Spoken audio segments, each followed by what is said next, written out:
Zachariah. He was a nice person. He was a decent person. He was very smart. He was the only Christian in the whole of the school. And I hated him. Because I thought as a Muslim, I must be better than him. But he was better than I. We start to beat him every single day that we come to school. And we agreed on that night, we need to kill him. It was dark. It was cold.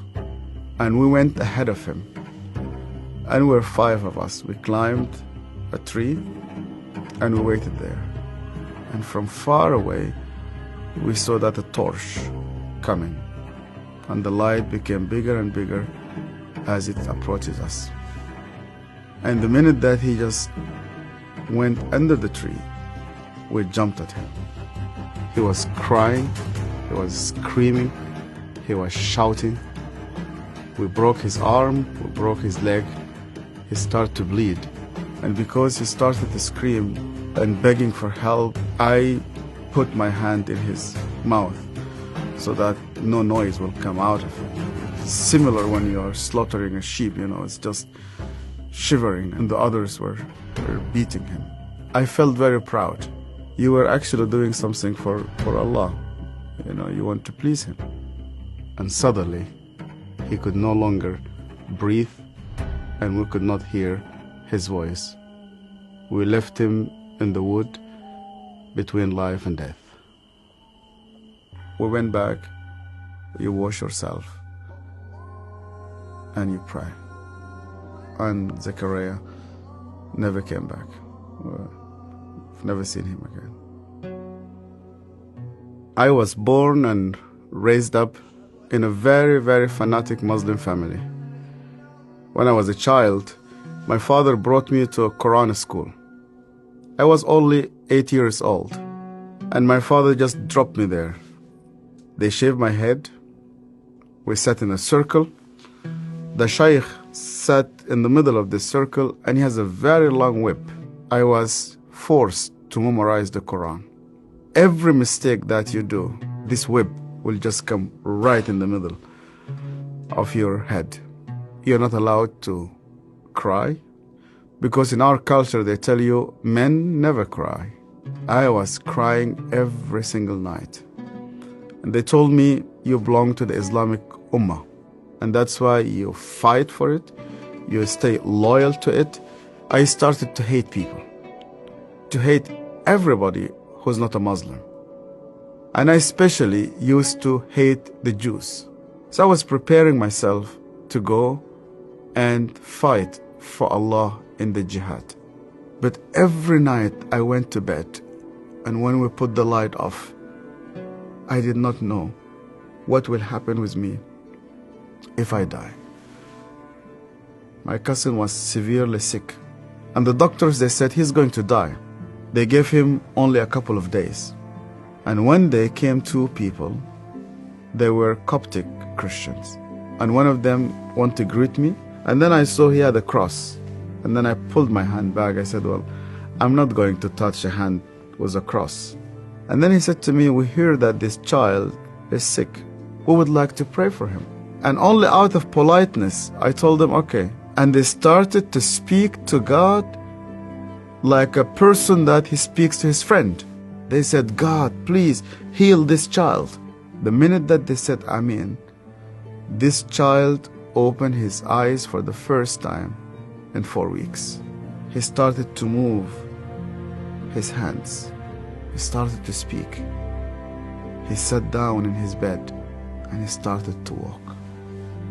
And one of those 2 persons who prayed sat down with me, and he said to me, you know what?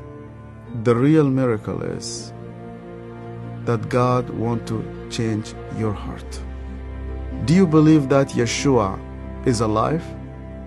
And I told him, yeah.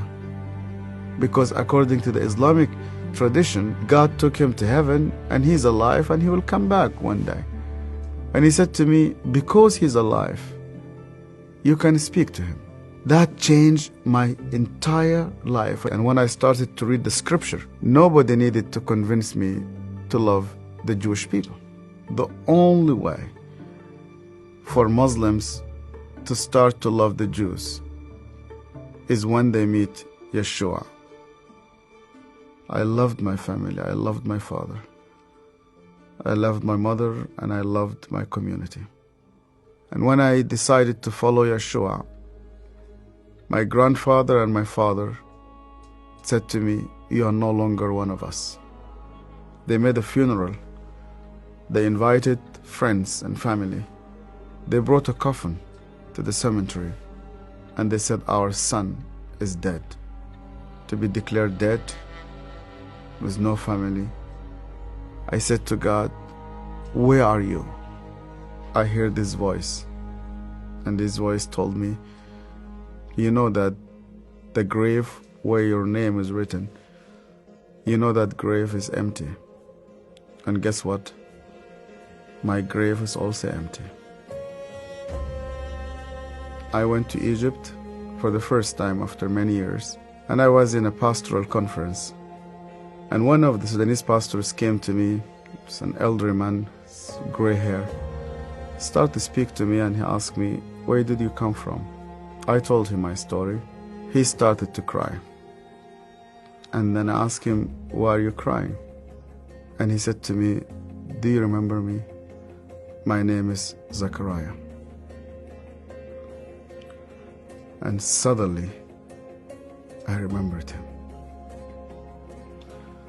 The last time I saw him, it was in that dark night. I could hear suddenly the way that he was screaming, even though that was 25 years.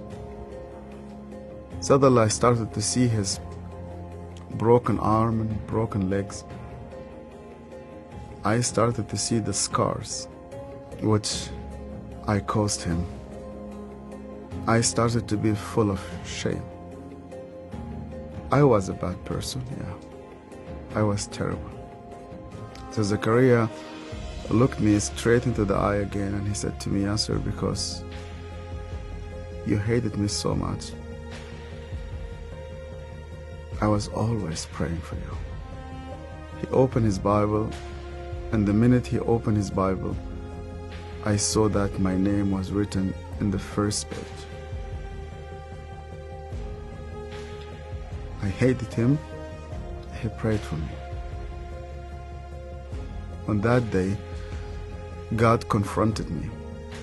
He said to me, "Even before you start to think about me, I was thinking about you. To love those who hate you, you need someone whose name is Yeshua."